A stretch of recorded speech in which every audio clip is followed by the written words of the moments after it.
Hello students, ఎవరైనా non maths students కనుక ఈ స్క్వేర్స్ అనే టాపిక్ అర్థం కాకుండా ఇబ్బంది పడుతుంటే షార్ట్స్ వారికి చాలా ఉపయోగపడతాయండి. సో ఇది చూసిన తర్వాత మీకు నచ్చితే మీ ఫ్రెండ్స్ ఇలాంటి వీడియోస్ ఉపయోగపడతాయి అనుకున్న వారందరికీ ఈ వీడియోని షేర్ చేయండి. సో సరేనా, ఇప్పుడు మనము 100 కంటే తక్కువగా ఉన్న 100కి నియరెస్ట్ గా ఉన్న సంఖ్యల యొక్క స్క్వేర్స్ గురించి మనం చూద్దాం, ఎలా ఫైండ్ అవుట్ చేయాలి ఈజీగా. సరేనా, చూద్దాం. 100 కంటే తక్కువగా ఉన్నది ఇక్కడ 99 కదండి. 100 కంటే ఎంత తక్కువగా ఉన్నది? 1 తక్కువగా ఉంది. సో అవునా, సో ఇక్కడ 1 తగ్గింది కదండి. సో అప్పుడు ఏం చేయాలంటే 99 నుంచి 1 తగ్గించాలి, ఎందుకంటే తక్కువ ఉంది కాబట్టి, మైనస్ కాబట్టి తగ్గింది కాబట్టి. సో 99కి 1 తగ్గిస్తే ఎంత అండి?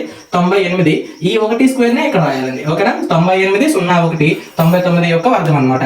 సో దీని ఇక్కడ ఎంత తగ్గింది? 2 తగ్గింది కాబట్టి మైనస్ రాశాను అనమాట. 98 నుంచి 2 తగ్గిస్తే 96. ఇదే 2కి స్క్వేర్ అంతా 4, 2 అంకెలో రాస్తాం మనం. ఓకేనా, 94 ఇంటూ 94 అనుకోండి. ఇక్కడ ఎంత తగ్గింది? 6 తగ్గింది కదా. సో 94కి 6 తగ్గిస్తే ఎంత? 88. 6 36. అలాగే 86 ఇంటూ 86 అనుకోండి. ఎప్పుడైతే 100 కంటే 10 కంటే ఎక్కువ తగ్గుతుంది కదండి, అప్పుడు మీరు చివరి నుంచి రాయండి, మీకు ఈజీ అవుతుంది. ఇక్కడ 14 తగ్గింది కదండి. 14 ఎంత అండి? 196. ఇక్కడ 14 స్క్వేర్ రాసేసాం మనం. ఇంకా సో ఏం చేయాలి? 86 నుంచి 14 తీసేస్తే అంత 72. So 72 plus 1 73. ఇక్కడ రాసిన దాన్ని మనం క్యారీ చేస్తాం. ఇప్పుడు మీరు 89 ఇంటూ 89కి ఆన్సర్ ఎంతో తెలిస్తే ఇక్కడ కామెంట్ చేయండి.